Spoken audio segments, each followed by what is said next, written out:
Hey guys, how y'all doing? This is KLA, Cloud the Wanderer. And I have a gentleman. His name is Chizoba. Correct. Yeah, founder of Peda Entertainment.com. Yeah, I stumbled across you on Instagram. Like I was act telling you, and yeah, like I noticed it's like an African comic, like African stories. Correct. I have interviewed people that do have created some African stories and like a graphic novel and stuff. Yeah, why don't you share your experience of creating this entity? Wow. There's a lot of experiences. Like, Um just start. well Just basically, okay, let me start with the company itself. Well, Peda Entertainment came into existence due to the need to tell original African stories. You know, and I guess most of us who are born probably in the 80s, 90s, 70s, 80s, 90s, where we loved comic books, we loved animation, we loved video games, right, and that kind of expressed ourselves, especially being an artist. You right, love this form of entertainment. All these comic books coming from all over the world. From Europe, from mm-hmm, Asia, from the Americas. Uh, from Europe, you got Tintin, you got Asterix. From Asia, you got manga. And right, so it's something we grew up with, right? And but there was something missing me because I was born in Nigeria. I'm a fundamental African, so it was just weird. There was no representation, especially for Black people. And I was like, okay, because I love I love this thing so much. I love to draw. As I got older, um, I knew I had to contribute. There was no one that I knew before me doing this. Taking it like a business. So I decided, okay, let's learn the business. Let's see how it works. Like we need to create some African IPs, African brands, African stories, because it's like African stories were put in the back of the bus. So we want to bring it up. And who else better to tell the African story than someone from the continent, or something like that. So we had to do the justice by creating right, these stories. And but funny enough, in Africa we don't learn African history. We're not taught. Because we're colonized. So the colonization kind of like put a blind how do I put it, a blinder a to a yeah, blindfold. Yeah, blindfold or past. yeah, We don't look at it. I was looking forward, right, Western style. So when I started my research and I started to understand, to learn my history on African people history, Black people history, I began to see wonders, bro. Wonders. Like, man, people got to know about this. People got to know about this. That look, we're not the stereotypes that have been put out there for so many years now. So I had to do my part. Being that, of course, I love making art. I've spent over uh, I spent over 10, 15 years in the advertising agency industry.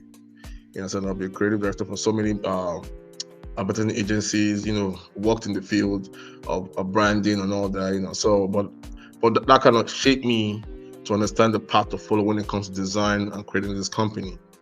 So yeah, so it was high time we started the stories and break the narrative, change the narrative the way it should be, and stuff like that. So it has been amazing. It's been an amazing journey. It's been a battle as well. It's not easy breaking into an industry where you rarely see this kind of stories in the mainstream. So it became a point of passion and a point of focus that this must be done. We don't want it to skip another generation. We want to make yeah, sure we leave something for the next generation to continue. That's how it should be. yeah, Because it comes a time in a man's life, that it's no longer about you anymore. Now it's about what you leave for the next generation, for them to continue, for them to be inspired by. And I would say to this Black people all over the world needs stuff like this, and the whole world needs to learn, the truth about Africa, because a lot more. I would say more the real stuff, the more stuff about Africa, and know that we can do these things.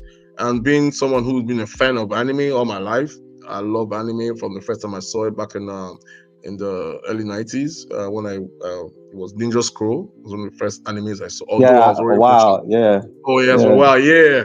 Although I did Yeah. watch a lot of American cartoons because I grew up with American cartoons, Spider-Man, Spiral Zone, The Mask. I grew up with all these Yeah. things, Transformers. Yeah. Then I didn't even know Transformers was Japanese. I thought it was an American cartoon. It was later I realized it was Japanese. It was a Japanese brand that they brought to America. So It's, yeah. I grew up with Yeah. everything, bro. Everything. Teddy Ruxpin, everything, bro. So that Yeah. information on those beautiful characters. And there was nothing black. Come on, what's going on? We got to do something about it. So yeah. They So did not to cut you off. They did, but it was always like small things, like small characters and correct, stuff. correct. And I also later on I learned about what happened with what's this? I've forgotten the comic company. It was supposed to be the company that created Icon, and Okay. yeah, Icon for me I felt was supposed to be like, man, was like Black Superman or something like that. So we don't know, and I said, no, we got to do something about it. We got to create these things and build it. And of course, being a pioneer on something it's never easy because there's no one to learn from. So life teaches you a lot, and of course with passion, perseverance, yeah. But today Yeah. we're happy because everybody loves comics are for everybody. We from all over the world. We get orders from Asia, we get orders from Australia. They want to see more about Africa, want to know, because the truth is culture is very important and it's actually very attractive. That's why we love anime, because it's about Japanese culture and it's well done. So if any culture, if we do it well, people will love it. So people are loving it. The experience has been great. A lot has been challenging. Building the business, but we're getting there. We're getting there. Yeah. So real quick, I mean, I might as well show you said people gravitate on your stuff. I could show a clip like I put together. Check it out.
Yeah. I just now noticed one of the people, they had a comic, and a friend of mine had sent me this. Yeah, yeah, Yeah, yeah, yeah. I didn't yeah, finish reading it. I didn't finish reading it, but the when I seen it, the illustrations was really fire. I'm just looking at it like, yeah, wow. yeah, I didn't finish reading it, but yeah. he gave it to me months ago. I was kind of distracted, but I'll get back to it. But yeah, that's cool. Like, a lot of people that's like other ethnicities, other groups, and they're looking at your stuff. And wow, what is it about the comic, that I would ask, like, that people drawn to it? Yeah, first of all is the art. Yeah. You know, I guess people have been very used to the mainstream art, the mainstream comic maker art for some time now. People like Alex Ross, Joe Mad, which are brilliant, all brilliant artists, But the art that we're bringing to the table, all Africans, and they have a uniqueness to it as well. So they're very, very vibrant and nice, and it has a feel to it. So the art draws them in first. Then when they hear it's African, they want to know more because obviously they've been deprived all their life of African information, and they're curious to see how the stories are. So they jump right into it. Then when we give them the synopsis, they want it. They want to see. They want to see mythology. They want to know what's up. They've never heard of African mythology before, and of course that's the mainstream media to blame for. So it's something that, yeah, the art first, then they see the characters, they see the storyline, they see the maps, they see the original maps, because one thing my company is to provide not the colonized map, the original map of Africa. And people want to know this thing, they want to know what happened, what in the past. So it's those all written together, brings the audience close, and everyone, all tribes, all cultures, all races. They want to know, and they When you love say the when you say the original map, like what you mean? Like yeah, the map before the colonization of Africa. There's a okay, map that was, yeah, Africa was shared, in Berlin, and I've forgotten the place. They did it somewhere in Europe sometime in 18 something. They got you. shared it, so they could, for the resources and all that. But there was an original map. That was the people, the tribes. There were kingdoms. There was empires and stuff, and it spanned throughout the continent. So that's the map we use to remind people that no, we're not a monolith. There were people that were living there, and so that originality is what draws them. They want to see, oh, this is the real Africa, not just what is going on right now, or the original before the colonization started. You understand? So some of our stories have those maps, and we want to show them, how it was way back then. Yeah. Real quick, I'm growing up. I attended a school. It was a black school, like the Christian school, and one of the things that they had like the history, like Black history, and it just kind of it started like in Africa, and that's when I first started, maybe a little bit more, but this particular school kind of gave me more in depth on things with kings and queens and stuff like that. And I learned about Mansa Musa, Mm, um, Nefertiti. I know there were more Nefertitis. Um, yeah, like even like through like even when the Europeans colonized it, and then Africans went to America and stuff. Yeah, like mostly like, but before it was Songhai and Mali. I knew about yeah. that. Yeah, there were Yeah, so but many empires. There were so many kingdoms. There was yeah, the Yoruba, there's the Oyo Empire, there's the Igbo, the Inri yeah, people. There was the Akan, the Ashanti. There's so many. They were living their yeah, life, doing their thing, having their own world. yeah, You know. yeah, and really like what I think most Black Americans kind of know about is Shaka Zulu, because in the '80s, you've been around. They had like a mini series, Yeah, that and was the only, yeah, that's the only yeah, show that came out of Hollywood that yeah, actually told the little truth. And yeah, I don't. Ever since then, there have been nothing that actually really yeah, pinpointed Africa the way it should have been depicted. yeah, You understand? But yeah, yeah. But we know these things are done intentional. But we're here. You know. yeah. But anyway, let me show some comics and stuff. I took some stuff from the Instagram. Yeah, I can You see. know, Nice. Yeah, that was Fan Expo. Yeah, yeah, that's Milton Davis, one of our associates. We worked together. Like the book you showed us, the one you just showed me. right, Yeah, that belonged to Ajayi. when we went through the story, it was awesome. I said, man, you gotta give us this stuff. Let's take it out as we go to the cons. We gotta partner. We gotta put it out there. The book is good, really good. Yeah. Let me show you the covers that you sent me. Yeah, Yeah. yeah, that's But yeah, that's now, dope. what this is about? Like, why don't you break that down a little bit, as much as you can? All right, Dogon and the Mali Mafia is created by Michael Grimes. He's Haitian. Dogon depicts the story of the mythology of the Dogon people of Mali. Now, there's a tribe called the Dogon in Mali. For me, they're like the only tribe that have talked about extraterrestrials. You Mm, understand? In depth, in detail, actually, it's right. part of their culture. And in the mythology or the story is that the extraterrestrials called the Numo came from the star system series AB. So you come to wonder, how did they know there's a star system? This is over thousands of years old. Right. So obviously Africans were already doing stuff way back then. So that's why I love the story. And we're publishing it for him. We're working together to build the brand. It's a wonderful story. It's coming out pretty soon. You know, so in this story, the Numo return to Hmm. Earth. To reclaim stuff, and a lot of politics, drama, action. And this guy in the middle, his name is Yurugu. He's like he's the main character. He's a fearless warrior. Although him becoming who he is today, there was a tragedy in the past and all that. But the story is built, out of passion to tell the mythology, in a more Afro-futuristic way. So it's an awesome story, and it's coming out very soon. So it basically showcases the mythology of the Dogons, and it showcases the culture of the people of Mali, how they were able to communicate with these extraterrestrials using their masks. You understand? So these are things that and their dance and their mask. So that's what makes the story terrific and very unique.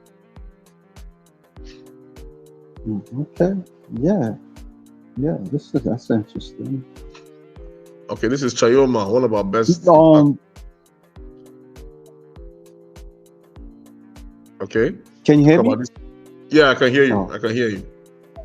So Okay. this is Chayoma. Yes, one of our bestsellers. Well, we've done about two very successful Kickstarters with her. She's an epic fantasy based on East African mythology.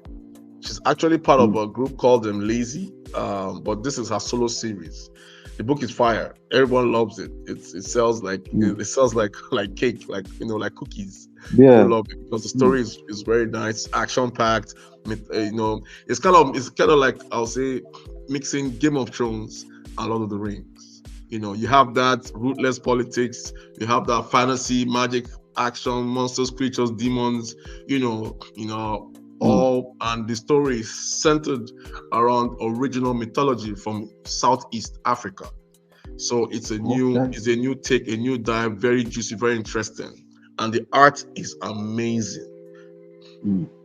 Yes. Okay. Did you took part in this, or somebody else did? Yes. Okay. This I wrote this. We have uh, a lot of creators work on this. A lot of artists work on this particular brand. You understand, to make it out the best. We got guys like Snow Sketch Studios, who did this cover. He's amazing. So Mm. it's a project that really brought a lot of people together. That's why we're giving it the best. How long did it take you to do this? Okay, Chayobaya is about well, the story is about 5 years old now, because we're right now we concluded volume two. Volume two is actually 300 pages, because the first Kickstarter, which was about 150 pages. When we Yeah. did that, the backers and everybody was complaining the story was too short because it was really good. So we had to expand volume two to make sure they have more content. Um, right now it's about 300 pages, and right now we're working on volume three. So it's coming out next year. So we're looking at, by now, everything's about 6-7 years. Where span the production of the story. Oh. For you to put it out, like I think maybe I probably had to be specific, but like for you to put it out, that's how long did it take you to put it out? Like, would you say? Okay, when we started, of course, first we go to the premise of the story, the plotting, the arranging the storyboards, the actual pages, then the lettering, the writing, everything. At least the first two books took us at least, I'd say, almost 5 years, almost, yeah, almost 5, like 4 plus years. You It took understand? you four years. Yes, to get to Oh volume two. wow. Yeah, to get to volume two. Volume one took about a year plus. Okay. Planning a year to 2 years plus, yes, because you have to plan the story. What about Yeah. us in our company? We're not just in a rush. We don't like to be in a rush because we want to tell timeless stories.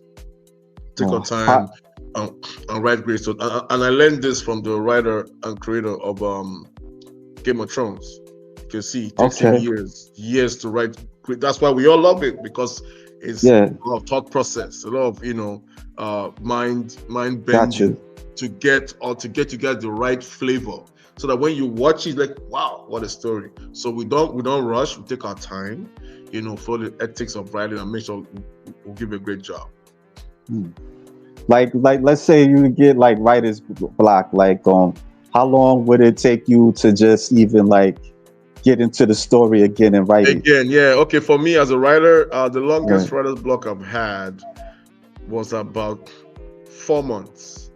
I four didn't know what months. to do. Yeah, I was like, "Wow, what am I doing?" Because there are easy paths to storytelling. Yeah. That's why some movies, when you watch it, you will say, "Oh, it's very predictable," but this Right. story is not predictable. So, but when it comes, it comes. When it comes, Yeah. it's like a puzzle. You get that click, then everything now opens up. Like you see a whole new universe in storytelling. Yeah, Right. yeah. When it clicks, because you keep on thinking about it. No, should you do? No, no. These people will know it's gonna happen. Until now, once it clicks, aha, I got it. Then Yeah. everything will just fall in place. Then you now write again, write, and do the storyboard before you're finished. Yeah, that's what Gotcha. we always like it to happen naturally, right? So that by the time you get to read it, this story you cannot predict. Hmm. That's cool, man. That's cool. So I got this other one. Yeah, this is the rise. This is Chronicles of the Newborn, Rise Okay. of the Imlezi. Now, Imlezi means guardian in Swahili language. Mm. Yes, Swahili language is the largest spoken language in all of Africa, so that's why I chose it. This is one of my creations. As you can see Chayoma. She's on the lower right. She has her Yeah, hands, I see. like, yeah. So yes, she's part of the. It's like the Avengers. She's part of the team. Mm. Now the story revolves around these characters. Now these characters represent different tribes in Africa. They're like on a quest to stop a great demon. Something like Lord of the Rings. The way you have the elves, the dwarves. They're all Right. trying to stop Sauron. But in this story, there's an ancient evil, and it takes you around Africa. So the whole idea of this book is a beautiful fantasy story, and what makes it unique is that you get to visit everywhere in the continent, and you can see we actually, it's very detailed. You can see the difference in the attire, the cultures, in a fantasy action adventure. So that's why Mm. people, a lot of people, yeah, this is one of our bestsellers too. People love it. Everybody loves it because they want to learn more about Africa, and it has the original map in it. You understand? Yeah. So this is where we really wanted to showcase Africa as Africa, not the colonized Africa, the real Africa. Yes. Mm. Mm. Yeah. Yes. Olaju is it's an ancient story. This is actually one of my most special stories. Being a creative person, I've had this story in me for over 15 years. Mm. Yes, I had it when I was much younger. I wanted to tell because it's actually derived from a folklore from my very own village. The characters there are called Umpuru Osisi. Is Igbo. It means tree people. Now, the folklore is that these guys have been around millions of years before man. They're the ones that actually cultivated the earth for us. So something went wrong, and there was chaos in creation. So they're trying to restore back balance. So it's a very unique story for everybody, from the young ones to the old ones. It's it's a story about nature. They're trying to restore back balance. Then in the story, you learn about Earth. And the story is a powerful story, well illustrated. It took me about 15 years to write it because I wanted something very unique. And even the production, because the artist Alexander and the colorist Onome, they're all Nigerian. The production alone of the book took about 3 years, because if you look at the pages of the book, everything is painting. It's not like the regular comic painting that can finish quicker. This takes time. So because we want to create something that will stand the test of time. So like, let's say 300 years from now, let's say, who did this? This is amazing. So we want to make sure it has that authentic, natural feel. Yeah, let's see if it. I mean, let's see if it'll last that time. What's gonna Yeah, happen. let's see. Yeah, yeah. Great work last, man. They do last. Oh Yeah, yeah, it's a no, good this is story. yeah, it is a good story. It's a unique story about Earth. So people love it. So this is Showdown. Now, Showdown is created by one of my good buddies. He's part of the company. His name is Alexander Right. Rudwex. Yeah, he's been working on this book for quite some time now. It's the story is kind of like Street Fighter. It's kind of like Street Fighter. He has Okay. that yeah, because he loves anime and he loves manga, and he's been a Street Fighter fan all his life. But he wanted to create some, a nice story with black characters. Showdown is a tournament, created by an evil syndicate. They're Right. trying to they're trying to find the most, I would say, the most powerful warriors on Earth, so they could, steal their powers and create a bioweapon. So it's a high-paced, action-packed, contemporary story. Filled with, different martial arts characters, nice, wonderful. Yeah, it's a very urban, you know, great action-packed story. Yeah, Yeah. anime That that style. yeah, like why don't you tell about yourself? Like you growing up, you seen all these animes and regular cartoons. Did you go to school for like drawing, or like have like a degree or anything like that? Okay, yeah. For me, no, I didn't. I didn't. I'm actually electrical engineering. Okay. So from there, I moved into. Uh, I became a programmer. I love computer engineering. I wanted to learn to code because it was the future, and I wanted to understand computers. So Right. I've always known how to draw since I was a kid. No one taught me. It was something I just knew how to do. It was more like it was not like it's more like passing an eyelid. It was natural, nature. Like when you bat your eyelid, you don't even know about it. So that's it. It's just regular. I just knew how to draw. People will call it a gift. For me, yes, I would say that too, because I didn't create myself, so I just knew how to draw. But it got better as I got older. Then by the time I left it for a while, but I realized that it was more than just drawing. It was a lot of things. I could see visions. I could see things.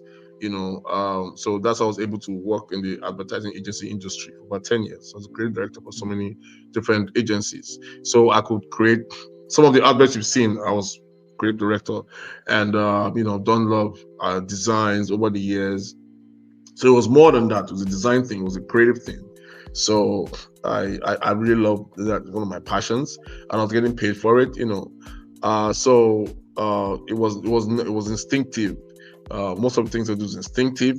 I just know how to do it. I didn't go to school for it. I wasn't taught. Although yes, I did learn from other people as well. Um, but also something I learned too from great artists, people like Joma, people like Jim Lee. The way that he draws his shades and all that. Of course, you learn by also being, because I could understand what he was doing. So yeah, I must give them credit because they did influence me too. Um, yes, so I learned from a lot of comic book artists, and yeah, it was very instinct, very natural for me. I could adapt easily, you know. So, but my major is computer engineering, Okay. programming, and all that stuff. Yeah. Yeah, I mean, you're not the first person to tell me that like they didn't have like no experience. Some people they had a little bit of experience. You know, they Yeah, just had that passion of doing it. You know, yeah. Some people are yeah, just gifted, like in basketballs, who just jump higher. right. Yeah, It's not. yeah, It's yeah. it's not easy. Kind of like want to write a story, a comic, and kind of want to display it. It's more of a process of doing it. It's a You process. know. Yeah, people don't realize this. A lot of people say comic books are for kids. It was a notion, and I can't really blame them. Um, it's because of the way Marvel and DC have done it over the years. Most of their stories are fantasy, but you know that a lot of stories are not for kids. You Right. understand? They're actually for grown for an adult mind. And that's one thing that we need to erase from the minds of people, because they don't see comic books. A lot of people don't see comic books as a medium of entertainment, but it actually is. There's so many mature stories out there, and there's so many Yeah. for kids. And yeah, and comic book graphic novels are a lot of people don't know that there's a lot of moving parts to create a comic book. First of all, Right. you start from the creation process, the thought process of what you want to create. Before all that, after all that, you gotta start doing get an artist. Artist get do storyboards. Storyboard after storyboard, you gotta draw it. Then you draw your color, your ink. And you gotta get an editor to edit. So it's a whole industry. It's a whole production line of the people from stage to stage. It's a lot of moving parts to just make one book. Yeah. Yes. Let's see some panels and Yeah, these are panels from Charima Volume 2. This is some of the adversaries that face the guy on the right, the left is Oin. Oin is the oldest of the Imblizi. He was amongst the first that came to protect man from the evil. So he still stays around to protect the realm. Um, he kind of reminds me of Raiden, because I'm a big gamer. Like oh, the way okay. yeah, like Raiden is the protector of the Earth of Realm. Same thing as Oin. Oin protects this realm. That means there are other realms with other creatures. So Oin is really old. It's very old, thousands of years old. He's the oldest. But the other characters in the book are the newborn, because they are newborn into the time that they're born. So on the right are some of the adversaries from a clan called Basoro. Yeah, that Okay. very evil and ancient clan who are about their own business, then they are in domination and all that. Yeah, and the artist, his name is Chimakalo. He's a phenomenal illustrator. He's Mm, actually one of the most, one of the strongest hands we've had, for that part of the world in a very long time. right. Yeah, I mean, so how? I mean, like, so when did you started like diving into African mythologies? How would like at what point? Yeah, I first started with my research, and my research started years ago when I was trying to understand African culture and understand the history. So that's what I was, and now lo and behold, with the wealth of knowledge that's lurking, that we could use.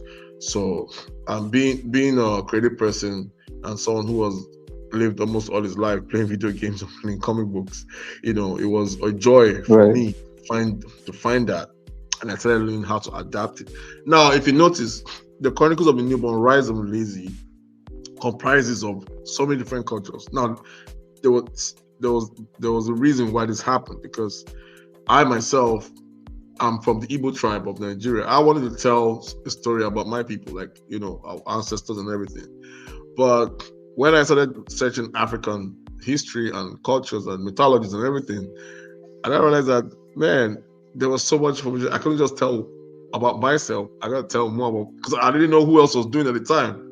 So it took me a Right. while to understand how I was going to mix all that together and put them in a world whereby people get to see all of Africa in a fantasy story. So that's why the newborn Rise of the Mlazi was created. Yes. Okay. Okay. Yeah. Why don't we kind of check out another? Hold on. My tablet acting up. I don't know what's going on. Yeah, technology. It happens. This is crazy. I don't know. And they still want to make driving self-driving cars very Yeah. dangerous. I mean, they got they already have the Yeah, androids. I see it. I They see it. I see it. I they see supposed to come out like 2027. it. You see, I don't It's know if it crazy. was true. I don't know if it was true. I saw an article that Will Smith was saying he doesn't endorse this. He doesn't endorse this. That this is dangerous. He doesn't trust the Yeah. technology. That he doesn't think human beings should be doing. Of course, for me, I know. Maybe I'll digress a little bit. For me, I don't think we should AI should be controlled. It's not something that should control us because this stories with what Terminator and all this, it might happen, and Right. I think it will happen because there's no other logical solution because computer is logical in order to erase man, because we're our own Do you programs. have like an iconic Right. character? Yeah, Trauma is one of our flagships. Yeah. Yeah, she embodies warrior woman, powerful black woman. Yeah, and she's a lovable icon. People like her. I think people gravitate her naturally because of her posture, her physique, and the power she exudes from her you know her feminine ness, I would say. So yeah, and the art, of course, the artist that handles her job, that does a pretty good job. So people just naturally gravitate towards her. You know, Okay. So you yes. do like animations and stuff like that. Um. Did, yeah. Like when did you realize you wanted to do animation? Oh, animation was always the goal. Yeah. Animation, yeah, was always the end goal. The reason why we started with comics is because I make comics. I've been doing comics as a kid. Right. So comics are very good too. They're good ways to start telling the stories, before animation because animation is very expensive. So yeah, it took us a while to build the animation company within our company because we had to do that, because as you can see, anime was done by Japanese people and it's Right. pretty popular now. So we have to do our own animation, it's standard, and it wasn't easy because we got to train people because nobody was really doing animation or really focused on animation in Africa, even here in the States, especially, it wasn't really something that people were really investing their time in. But in order to do that, we had to build our own team. And yes, we're working on, we do, animation is has always been part of the plan. Uh, Right. yes, we just need to be the right team, work with investors to get it done. Yeah. And this is what now what is this like this is like how many stories that you make, like if I could ask you. Oh, right now we have over 22 titles on our website. We have different creators. There's more coming because we're working with creators all over the world, right? From Yeah. Haiti, from London, from here in the US, Yeah. from Africa, from everywhere from Africa, Kenya, Nigeria, South Africa. Yes, because we're trying to build a hub where people can looking for these kind of stories and can have them.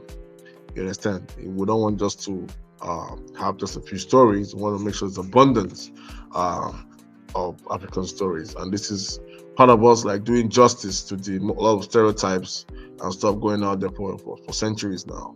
So we want to make sure we have a lot of stories for people to dive right into and and enjoy the culture, enjoy the original Yeah. stuff. So you went to you have you ever attended the Comic Con in New York City? Oh yes, yes. We just finished it Yeah. yesterday.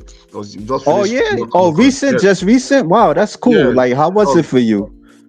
it's always amazing. This is our third year or fourth year. Yeah. So yeah, it's always a blessing, bro. We meet the right people. They love us so much. Uh, even when we sent our application to New York was very. Oh, they said, "Wow, they need someone Yeah, like this." That most of the stuff they have on in the con are Eurocentric, or Western. That they love the fact that I said that they actually called us and asked us to, we love you guys to come. That's after we put the application. So they love the fact that our content is different. And it's very African. They want to see, they want diversity in the con. So mm, yeah, New York Comic Con always sell out. We do well. So it's an amazing trip for us. yeah. I haven't been there since what 2012. Yeah, I wanted to see if I could go, but man, it costs a lot of money. It's like then it's Mhm. always reserved, like certain things. Like yeah, it's like four hundred Yeah, dollars. Like I think yeah, see one of yeah. the prices. Yeah, it sells out, man. It sells out. This Yeah, year they sold out every day. That's about 1 million people that came through this weekend.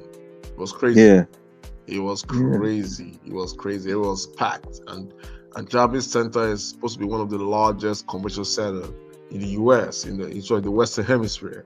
Can you imagine that? right. And yet it was packed. So yeah, it's good. Conventions are good. People are coming and having fun. It's a good place to escape all the troubles of life.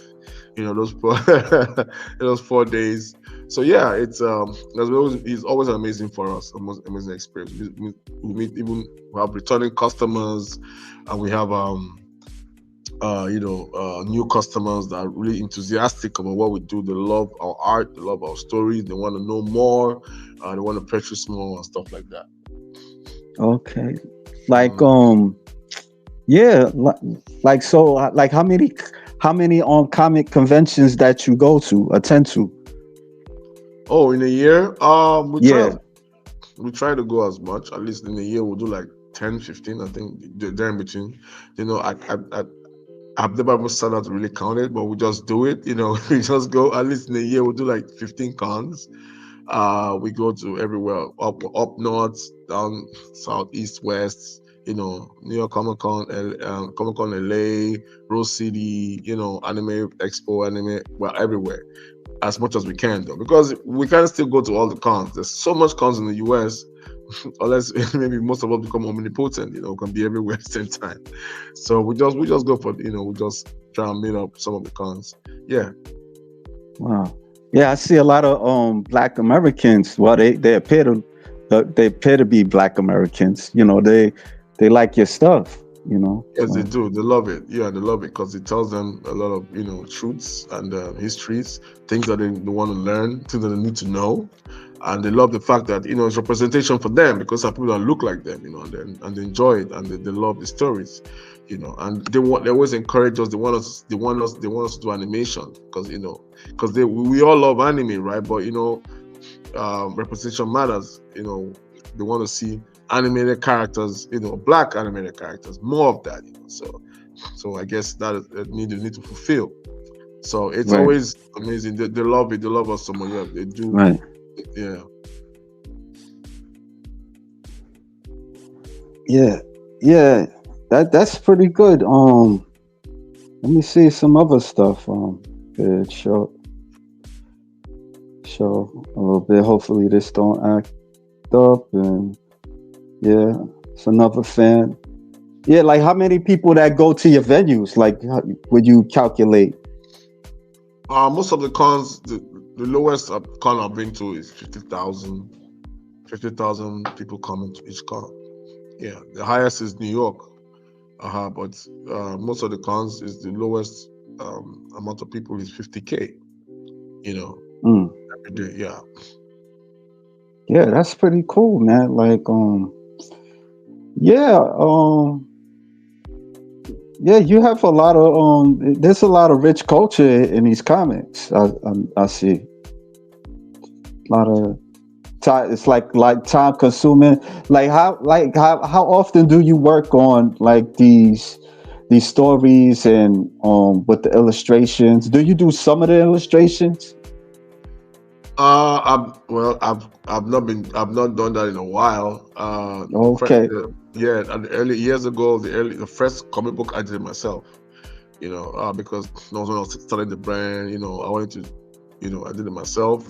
But right now, for some years that I've not done every, we have a team of illustrators, a team of colorists, and they're all doing the work now. So, because I gotta pay attention to the business, Right. you can't, yeah, one has to suffer. You can't have the two, no way. Because making art, it's Yeah. intense on its own. It's an extreme. You have to focus. You got to put your mind into it. So I know what it is to be an artist. So I don't have that privilege, that luxury at this stage of the business. This business we have to be up and about. We have to get, make sales. We got to, work to build the brand and make it what it needs to be. How is? So, Oh, sorry. no. I was going to ask you. Like, I think you was probably going to that point, but I was going to ask you, like, how is the Ask. business? Oh, the business is very good.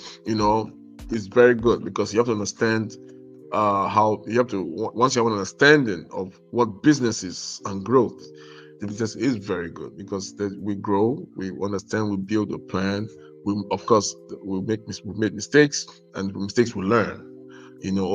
This, let's go this way, let's do that way until we get it right. So this has been good, so rewarding.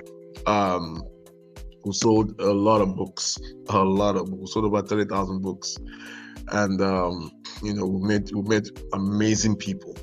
And now we're moving to animation. We're doing stuff. So the business is growing at the right pace, at the most natural pace, and we're learning and we're building it, and it's going. Yeah. Yeah, yeah, that's cool. That's hmm cool. Like, is there like a completed animation feature or something like that? Yes, we do have a lot of animation videos where we're planning to release very soon. Because we have several, and we're soon going to be releasing them for everyone to see, and Okay. that will stamp us as also an animation company. Yes. All hmm right. What like how far do you see what Peta Comics? Oh, all the way, bro, all the way, generational. Because we're building. That's the thing. We are building the foundation. Foundation is key. I realize something about most people just want to make it overnight. Oh, let's get a deal. Let's do that. No, we're not doing that. We're building a company that has a solid, strong foundation that will stand the test of time. And in order to do that, you got to be patient. You got to be watchful. You got to be persevere. And you got to be very, very detailed and hardworking. We're not just trying to. We're not trying to be Marvel or DC. That's the thing. A lot of people want to do that. We're not doing that. Right. Yes, we're not. Right. We're not trying to be imitate. No, we're coming from an ancient place. That's much older Right. than Marvel and DC. So we have to take it. We have to take it. We have to build it with care, and we have to be precise. We have to build the pillars strong so they will last forever. So yeah, Peda is definitely going generational. And what we're building, like I said, we don't rush our stories. We make sure we build things that will stand the test of time. So we're going as far as we can go. We're going into video games. We're going into animation. We're going to these medias that are very influential in cultivating the mind, especially for the next generation. Yes. Yeah.